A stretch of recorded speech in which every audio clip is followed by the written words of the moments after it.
Hi everybody, thanks for tuning into another video. Today we're going to be looking at the Logitech MX Master 3. This is not a new mouse by any means. It's been out for over a year now, but I was just waiting to add it to the collection of mice that I have. And what I'll do is I'll go ahead and open this up. We'll take a look at what it is, how it is, and I'll try and explain the sort of key features that sets the MX Master series apart from the rest. And then in a later video, I'll also do a comparison of the different master mice I have. So I have a couple of previous generation MX mice, including the portable, the MX Anywhere mouse, which is also fantastic for on the move, and also compare it to my G915 Gaming mouse. So let's just go ahead and open this up. Just before I do, quick look on the screen. So it's talking about the mag speed. So that's the wheel there. It's got a magnetic wheel now, which should feel really, really nice. It's going to be super light and hopefully spin forever when you give it a little flick like that. And then what else have we got on there? Just again, they're talking about the mag speed mouse because they're clearly very happy about that bit of technology. Key sorts of things about the MX Master mouse is they were generally sculpted in a way that your hand sits naturally on it, so offering full sort of support to your palm. Definitely useful if you're using this for a long period of time every day. I certainly do because I work in front of the computer for probably on average 12 to 14 hours a day sometimes, unfortunately. And therefore it does help to have proper productivity tools. So you can see the mouse there, and I'm just going to take that out and set it aside for a second, just trying to understand what else is in the box really. I'm not really sure what this is here. Maybe it's a Velcro strap of some sort, or no, actually it's not. This is actually here just to keep the mouse in place in the box so it doesn't move around, which is very nice of Logitech. Thank you. So let's take the mouse out. Let's take the receiver out. There's a little receiver. That's a unifying receiver. It's a nano version. They've been nano for quite some time now. Anyone remembers back in the day, they weren't so nano, they were actually huge. And then we've got a charging cable. So this is going to be a USB-C charging cable there.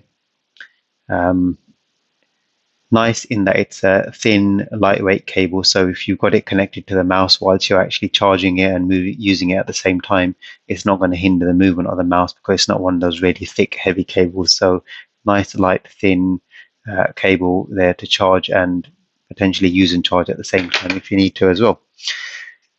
We've talked about the receiver. Let's put that aside and let's talk about the actual main product here. So a bit of paperwork, which we're not bothered about. So there is the bottom of the mouse. You can see it's got some instructions, if you want to call them that, at the bottom. What have we got there? It's talking about the easy switch mode, which is going to be under here. So you can pair up to 3 devices. So how the multiple pairing generally works, and I think it's going to be the same as previous mice, is you've got a USB receiver. You can use this as your one connection option. So that will take one of your connectivity banks, I suppose you want to call them, your sort of connection banks there. This also has the ability to connect to devices via Bluetooth directly. So you can use this for one connection and 2 others via Bluetooth, or you can actually connect to all 3 devices using Bluetooth pairing as well. That's how it was on the previous generation mice. I think this is going to be exactly the same. Maybe you want to have this in your laptop or your computer. And so main computer, 1. Laptop, tablet, 2 and 3. So you could do something like this, right? Let's go ahead and peel this off. So we can reveal the underside of the mouse right there. Where are we? Right there. Bit of peeling away sound there. So you've got the actual feet of the mouse here, nice and smooth. It's always nice when you get a mouse brand new and you can actually see nice, smooth. I think these are Teflon sort of feet or whatever they are. Within a day or 2, they'll all be scraped up and it won't look as nice as that. And you'll see loads of dust gathering on the mouse that you can't get away from. So you've got the sensor there. I think, if I remember correctly, it's a 4000 dpi sensor. I'll have to double check that. You've got your pairing button there, and you've got your on-off switch there as well. So we can go ahead and turn it on. And what you'll see is you'll see the actual connection options start flashing. So you can press that button once, and it'll switch between your devices. If you do a long press on one of them, if I go to 3, for example, and do a long press, It, mind you, it's flashing fast anyway, so it will be doing the same. You won't see any difference. But what you normally see is if that was paired to your device, that would be solid. And then if you hold it for a period of time, it will go into a pairing mode again, and that will start flashing. So the wheel or the mouse has two different modes. This first mode, by default, it's come out of the box in a sort of the clicky mode, so the wretched, tricky sort of mode where it's not free scrolling at all. Very hard to show you that. Obviously, it's not very noisy, so it's definitely not making a lot of noise. And then you've got your, if you, I believe you press it in, or it might not happen until we actually turn, right, there we go. So the button here on this one, the button here is switching it between the freewheel mode and the non-freewheel mode. So now if I press that again, it's in freewheel mode. And now I have to say the magnetic wheel feels absolutely superb. It's super light. Maybe if I give that a flick, you can see the wheel is scrolling there. And that's got quite a long lasting scroll on it for one quick flick, as you can see there again.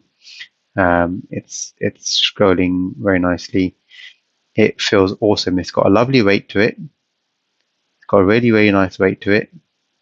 And it's very light, so it's very, very easy to just flick with the tip of your finger. You don't have to apply a lot of pressure to flick that mouse at all, that wheel at all, sorry. Buttons, so not too noisy, they're not too quiet. They're not the quietest buttons, that's for sure, but a very satisfying click to them. They've got a very nice travel, as you can see there. Maybe about a millimeter for the travel, I suppose. Just eyeballing it, it's roughly about a millimeter. And let's just check where we can click from. So if you've got smaller hands and you're not reaching all the way, even just clicking right here, it's clicking very easily. Clicking at the top, obviously very easily, because the button's probably around this. The micro switch is probably around halfway through, I'm guessing. And the same for the both left and right mouse buttons. Even if I'm clicking them at the extremes, I can actually click it. It becomes a bit more difficult on this side. But if you've got short hands that aren't reaching all the way, definitely. Mind you, if you've got short hands, I don't know how comfortable you'll find it. Let's talk about the sort of sculpture of this mouse. So you can see the MX Master, the first generation of this, was sort of advertised as being sculpted from the sort of shape of your hand. Now, if you have a look at that, the way it sits, this sits beautifully in your hand, and that literally does leave no sort of gap between your hand and the mouse.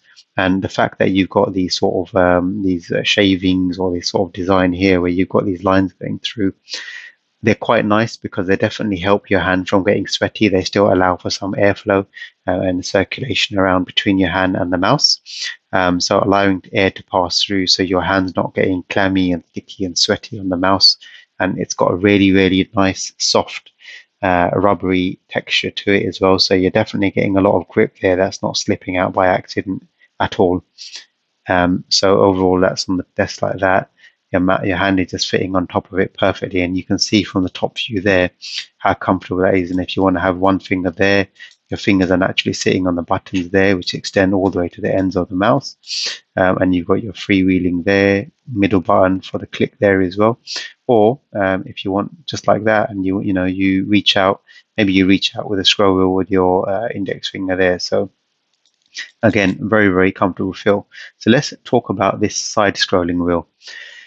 This is, it's customizable. You can obviously customize it based on the application you're in as well, as to the function that this is going to serve. Maybe you're in a spreadsheet and you want to scroll left and right, so horizontally through the spreadsheet, as well as obviously you're scrolling vertically here normally.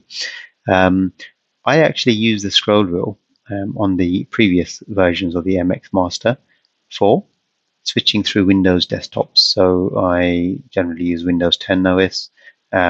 And I have actually customized this to switch through desktops, which is nice because multiple desktops, you want a convenient way to switch through them. So you're working away, switch to your desktop, switch forward, switch back. Makes the multi-desktop feature even more useful than it already is, just because you can switch through it so easily. And then it's got a very nice filter. It's a bit more resistive. It's not free scrolling, this one, just to let you know. It's a resistive wheel. It's got a nice friction to it, so you're not going to go mad flicking that around, but you're going to be moving it just the right amount for whatever you're using it for. And then the two side buttons here, these will typically be back and forward. You're browsing back forward, where you're in Windows Explorer or web browser, generally back and forward, very useful. I don't tend to customize these buttons. I leave them as they are. This here, I think this is a battery indicator or charging indicator. So let's try and turn it off and on. Maybe it will come on green for the first time. I don't know. So you can see it's come on green there. When the battery's dying, I suspect that's going to turn red. So it's in a nice place. You can kind of, it's in your eye shot there, right there. So you will see that if it goes red, you won't really miss that, even if it's sort of to the side and my eye is around here. It will catch my eye if that goes red. And I presume when it's charging, that will probably be green when it's fully charged. And then lastly, you've got a button here where your thumb actually sits. So again, it's designed for your hand to fit right on top of it very comfortably, and your thumb sits right here. And what you've got here is you've actually got a button here as well. That button by default, I believe, defaults to sort of task switcher in Windows. I don't know what it does on other OSs, but I presume it's going to be generally the same sort of function based on the code that the mouse pulls when you press the button. So task switcher, again, very useful to have that there on your thumb. So while you're working away, you can push your thumb down, pull up your start menu, or pull up your task switcher and switch between tasks, whatever you want. So, you know, that hopefully gives you some idea of, just have a look at the charging port there. Definitely a USB-C charging port, and we saw USB-C cable with it as well. Welcome any device with a USB-C charging port on it. So hopefully that gives you an idea of what you expect from MX Master 3 series mouse. You can get the mouse in different colors. There's a gray matte color, very sort of grayish, whitish sort of color, pale color. There's also a gray color with a silver sort of border. I think there might be a pitch black one as well. I went for the actual all gray colored mouse because I like this finish and color on it. Personal preference, but it's nice to know there's always options out there. So different folks, different strokes. You can choose which color tickles your fancy. Hopefully it gives you an idea of, in terms of productivity, what you might gain out of having a mouse like this. They're definitely not the cheapest mice, but they are productive.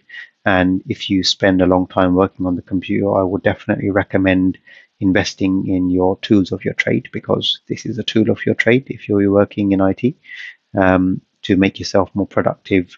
And hopefully you will notice the benefits if you do decide to buy one. So on that note, please keep an eye for future videos, including this featuring this mouse, because I will be doing a comparison of the MX Master 3 with the MX Master 1, the original MX Master mouse that first came out many, many years ago, and also the Anywhere series, which is the smaller portable versions of these fantastic mice, which are also fantastic in their own right. And I will also be comparing this to the Logitech G915 Gaming mouse. So stay tuned for future videos. I would like to thank you for taking the time to watch. Any questions or comments, please leave them in the comment section below. And don't forget to hit that subscribe button somewhere there in the corner, and leave a thumbs up if you've enjoyed this video. Thank you very much for watching. Take care, all the best, and see you in the next video.